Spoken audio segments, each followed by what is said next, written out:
अच्छा, एक और चीज़ जो है वो मैंने काफ़ी रिसर्चेज में देखी है, I don't know if it's true for you और नॉट, कि जब आप कैबिन क्रू होते हो आपकी जो एयर बिल्ट अप प्रेशर होता है वो आप में बहुत सारी लीडिंग डिजीजेस कॉज कर सकता है, और बहुत सारे लोगों में ऑनेस्टली मैं मिली हूँ बहुत सारे कैबिन क्रू से और उन्होंने इस चीज़ को वाकई एक्सेप्ट भी किया, बहुत सारे जो है वो अनफिट भी हुए बहुत सारी एयरलाइंस की तरफ से। तो आप लोग फिर कैसे इसको मैनेज करते थे, क्या करते थे?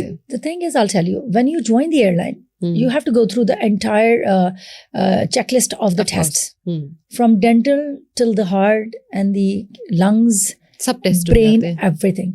और every year we have to go through our medical.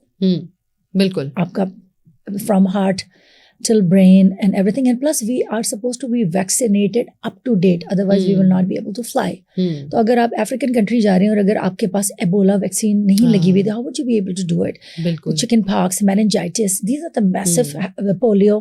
बिल्कुल, तो ये बहुत ही important vaccines हैं जो आपकी बुक हमारे पास होती थी जो हम कैरी करते थे, and before every flight book used to be checked by the seniors. और उसके अलावा हमारे पास पैरामेडिक्स का कार्ड होता था कि up to date every 1 year it's suppose to be renewed. उसके अलावा DGCA लाइसेंसेस, फ्लाइंग लाइसेंस के, are you capable enough to deal with the situation if anything arises, anything occurs, to save passengers. Like अगर double decker aircraft है 380, 500 लोग हैं तो वो आप पे रिलाई कर रहे हैं टेक्निकली 28 कैबिन क्रू पे. तो इसीलिए अब जैसे फॉर एग्जांपल बहुत सारे इस तरह की चीज़ें होती थी कि जी हार्ट अटैक्स, स्ट्रोक, कोई चीज़ हेड ट्रैक से गिर गई, किसी के सर पे ब्लीडिंग हो गई है, तो बहुत फर्स्ट एड तो ऑफ कोर्स आपने ही देना है. Yes absolutely. प्लस एक मेडलिंग करके एक होता है, एक जैसे कहते हैं एक प्लेटफॉर्म है US बेस्ड, तो most of the airlines are connected with them, और वो होता ही है कि then you call them from the cockpit and they prompt you. ठीक है. अब जैसे for example being a cabin crew we are not allowed to administer injections unless and until it's an epileptic fit वाला है कि EpiPen, वो we can do that कि अगर स्वेलिंग विद इन 7 minutes अगर वो स्वेलिंग यहाँ पर आ गई गले में तो then you will be choked to death. तो वो वी आर अलाउड, अदरवाइज नहीं. तो फिर ये होता है कि जी अगर कुछ इस तरह का कोई सिवियर ब्लीडिंग, कट, कुछ ऐसा हो गया है, सर्वर खुल गया है, कुछ ऐसा है, तो उसके लिए जो आपके ट्रेमोल वगैरह के जो इंजेक्शंस होते थे तो वो आप you liaise with them, they prompt you and you pay for the doctor.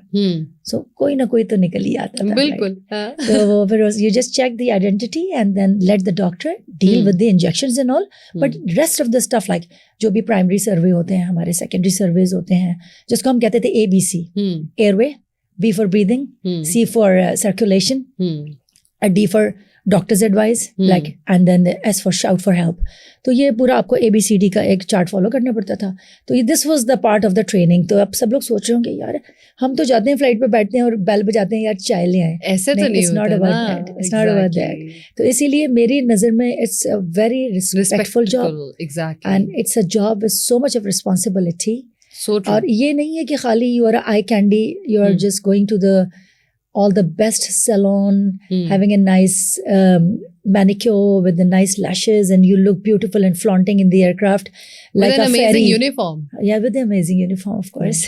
Yeah, with the red hat and the wheel and all. Yeah, but it's beyond that. It's way more than that.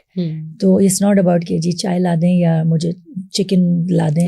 It's not about that. मैं ये नहीं खाता, मुझे ये और food choice. तो अगर अल्लाह ना करे, अगर आपको खुदा ना ख्वास्ता अगर हार्ट अटैक होता है, अल्लाह ना करे, कोई भी इमरजेंसी होती है आपके साथ, तो वी आर द पीपल.